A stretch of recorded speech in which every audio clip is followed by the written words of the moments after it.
অনেক দিন পর বাজার থেকে একটা খুব ভালো মাছ পেয়েছে। তো এই রকম মাছ এই প্রথমবার, এই এত বড় সাইজের পাবদা মাছ কৃষ্ণা রান্নাঘরে আগে কখনো হয়নি, এই প্রথমবার রান্না করব।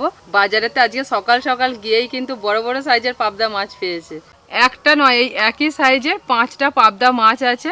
ভাবুন শুধু, এই 5টা মাছ দিয়েই 1 কেজির ওপরে ওজন। পাবদা মাছগুলো দেখতে যেমন সুন্দর, রান্নার পর খেতেও তেমন লাগে সুস্বাদু। আজকে দারুণ একটা রান্না করতে চলেছি পাবদা মাছ দিয়ে। আর শুধু পাবদা মাছ নয়, সাথে থাকছে ডিমের শাক। শুকনো শুকনো করে ডিমের শাকের একটা চচ্চড়ি বানাবো, সেটা কিন্তু গরম গরম ভাতের সাথে খেতে ভালো লাগে। এগুলোকে আমরা ডিমের শাক বলি, আপনারা কি বলেন কমেন্ট করে অবশ্যই জানাবেন। আর আগেতে না আমাদের এদিকে মাঠে ঘাটে প্রচুর ডিমের শাক পাওয়া যেত। আস্তে আস্তে যত দিন যাচ্ছে এই ডিমের শাক বাজারে এখন বেশি পাওয়া যাচ্ছে, মাঠে ঘাটে কম পাওয়া যাচ্ছে। তার কারণটা বলছি, যারা বাজারে বিক্রি করেন না, ওনারা সব এসে তাড়াতাড়ি করে তুলে নিয়ে চলে যান, যেই হয়তো কোনো জায়গায় দেখতে পেয়েছে। আমরা গিয়ে আর পাই না। আর আগে এত পরিমাণে হতো, এখন এসব চাহিদা বেড়েছে, মানুষ এখন প্রচুর খায় এইসব। তো যার জন্য বাজারে বিক্রিটা প্রচুর বেড়ে গেছে। আগে কিন্তু আমরা সব বেশি তুলেই খেতাম। আমি তুলে রান্না করে আপনাদের দেখিয়েওছি এই ডিমের শাক। আর এখন খুঁজলে আর পাওয়া যাচ্ছে না। তারাই একটাই কারণ, ওনারা এসে সব তুলে নিয়ে চলে যাচ্ছে। আর এগুলো তো চাষ হয় না, এমনি থেকেই হয়। বছরে ঠিক এই সময়টা এগুলো এমনি থেকেই হয়। দেখুন কত বড় বড় শাকগুলো। বলো আজকে আজকে এই যে পাবদা মাছ রান্না করব। এই দেখো কি সুন্দর পাবদা মাছ। পাবদা মাছের ডিম আছে? আচ্ছা, পেটটা কেটে দেখবো পাবদা মাছের ডিম আছে কিনা। ঠিক আছে বুবলু, পাবদা মাছের কেমন সুঁড় দেখো। এই দেখো, হ্যাঁ সুঁড়, এইদিকে একটা, এইদিকে একটা, দুটো সুঁড় দেখেছো? এই দেখো দুটো বড় কাঁটা, এখানে একটা আর এইদিকে একটা। হ্যাঁ আচ্ছা ঠিক আছে, যাও তুমি কাটো, আমি ফুল নিয়ে আসি। ট্যাংরা মাছের মতো কাঁটা। মাছ যদি ঠিকঠাক হয় না, কাটতেও যেমন ভালো লাগে, রান্না করতেও তেমন ভালো লাগে। এর আগে পাবদা মাছ রান্না করেছি, সেগুলো ছিল ছোট ছোট সাইজে, আর গোটা গোটা রান্না করেছিলাম। কিন্তু এই মাছগুলো যা বড় বড় সাইজ, এই গোটা গোটা করা যাবে না, একে একটুখানি কাটতে হবে। আচ্ছা তোমার কাছে রাখো, আমি তো মাছ বাচ্ছি। ঠিক আছে, আমি এখন নিতে পারছি না, তুমি রেখে দাও, পরে আমি তোমার কাছ থেকে নেব। ঠিক আছে সোনা?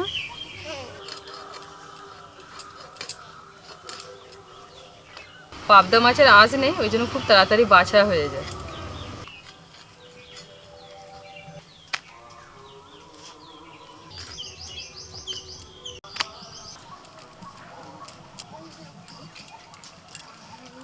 মাছগুলো বাছতে বাছতে ভাবছিলাম যে মাছগুলো যা বড় বড় 3 পিস করি, তারপরে ভাবলাম যে না 2 পিসই করি, হোক একটু বড় বড় বড় বড় পিসই খাওয়া হবে।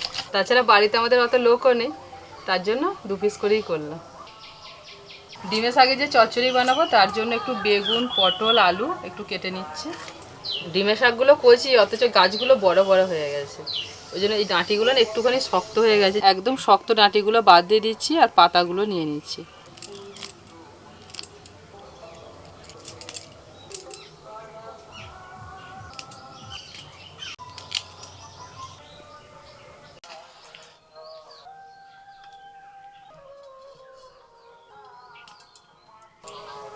কিছু ডালের বড়ি নিয়েছি, ভেজে নেব।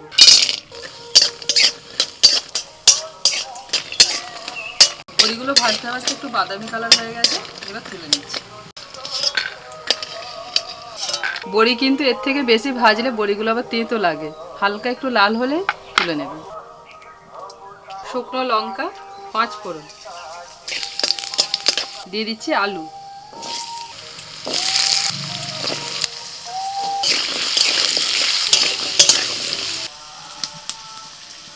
আলুটা একটু ভেজে নিয়ে তারপর দিয়ে দিচ্ছি লবণ, হলুদ গুঁড়ো। আলুটা ভাজা হয়ে গেছে, এবার দিয়ে দিচ্ছি পেঁয়াজ, পটল আর বেগুন।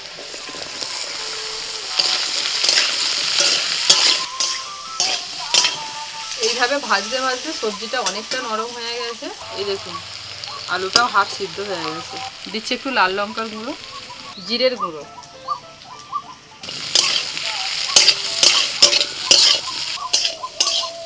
এবার দিয়ে দিচ্ছি ডিমের শাক। শাক খুব ভালো করে ধুয়ে নিয়েছি।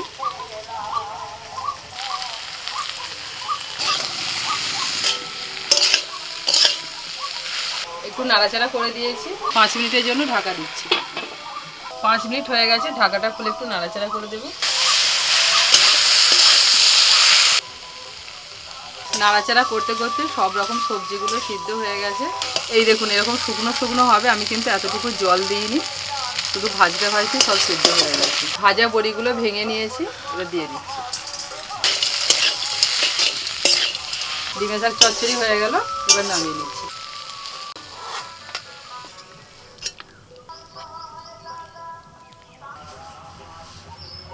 এবার পাবদা মাছটা রান্না করব। ভাজার আগে একটু সর্ষের তেল মাখিয়ে নিচ্ছি, তাহলে মাছটা আর ফাটবে না। তেল থেকে ধোঁয়া উঠে গেছে, এবার মাছ ছেড়ে দিচ্ছি। তেল মাখানোর পরও দেখুন কেমন ফাটছে, তবু একটু কম। চারিদিকে তেল ছিটকে কি অবস্থা দেখুন, কত দূর পর্যন্ত তেল ছিটকাচ্ছে। মাছ ভাজা হয়ে গেছে, এবার তুলে নিচ্ছি।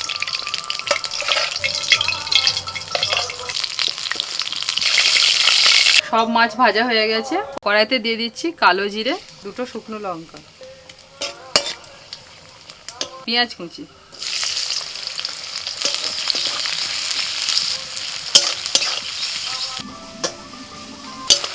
পেঁয়াজটা খুব ভালো করে ভেজে নিয়েছি। দিচ্ছি লবণ, হলুদ গুঁড়ো, জিরে গুঁড়ো,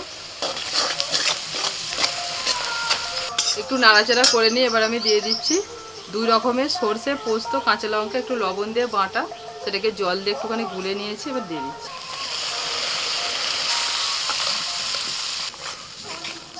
সর্ষে বাটাটা দেওয়ার পরে 1 মিনিট এইভাবে একটু নাড়াচাড়া করে নিয়েছি, এবার একটু জল দিয়ে দিচ্ছি।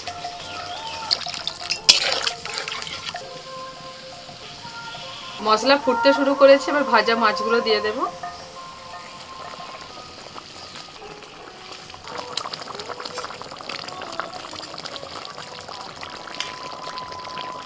পাঁচ মিনিটের জন্য ঢাকা দিচ্ছি।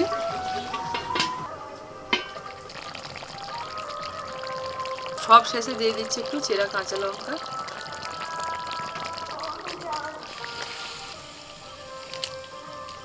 বড়ি দিয়েছো কিছু না? হ্যাঁ দেখো খেয়ে। ডিমের শাক কিন্তু আমার একদমই প্রিয় জিনিস নয়। ওটা বন্ধুরা জানে যে তেঁতো তোমার প্রিয় জিনিস নয়, সবাই জানে, কিন্তু খাও, শরীরের পক্ষে ভালো। তাও খাচ্ছি। অনেক খাবারই আমাদের ভালো লাগে না, কিন্তু শরীরের জন্য খেতে হয়। শুকনো ভাতেতে মেখে মেখে খাও প্রথমে। এই তো মাছটার, এই আগে মাছ ঢেলে নিয়েছে কেন? না মাছের একটু ওই যে কাইটা আছে না, ওর সঙ্গে এটাকে মিশিয়ে নেবো, তাহলে আর তেঁতোটা লাগবে না। একটু পেঁয়াজ পেঁয়াজ বলছিলে, হাতটা সরা দেখে।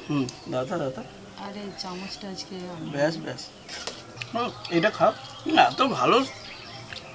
বাবু খাস তুই ডিমের শাক? হ্যাঁ খাবে, আলুগুলো খা। কতটা ডিমের শাক দিলাম, আর রান্না হওয়ার পর এমন কমে গেছে বোঝাই যাচ্ছে না। অনেক এনেছি আজকে ডিমের শাক, এতটা দিয়েছি। এগুলো কমে যায় তাড়াতাড়ি রান্না করতে। আজকে কিন্তু কৃষ্ণা ডিমের শাক আনতে আমাকে বলেনি, আমি বাজারে দেখতে পেয়ে আমি জানি কৃষ্ণা ভালোবাসে, মা ভালোবাসে, বাবা ভালোবাসে, বাড়ি সবাই ভালোবাসে, আমি বাদে, সেই জন্য আমি নিয়ে এলাম। এখানে যা রান্না হয়েছে হয়েছে, আর বাড়ি থেকে এসছে কৃষ্ণা মার্কা মুসুর ডাল, সিদ্ধ সিদ্ধ ডাল আর কি। ঢালবো? শুকনো খেতে পারে না। টেস্ট হচ্ছে মাছটার অসম্ভব ধরনের টেস্ট, সত্যি। ওই জন্যই এত দাম দিয়ে মানুষ কেনে বড় মাছ আর কি। পাবদা মাছ খেয়েছি, কিন্তু এই পাবদাটার স্বাদই আলাদা। ডিমের শাক সবাই খেতে পারে না, ওটার জন্য আর কি তেঁতোর যারা টেস্ট নিতে পারে তাদের জন্য হচ্ছে ডিমের শাক হচ্ছে একটা, মানে আমি দেখেছি কৃষ্ণাকেই, মানে কি বলবো যে ডিমের শাককে কি ভালোবাসা। তুমি ডিমের শাক খাও, মাছ খাই। আমার ডিমের শাক খাওয়া কখন হয়ে গেল, এখন মাছ খাই কমপ্লিট।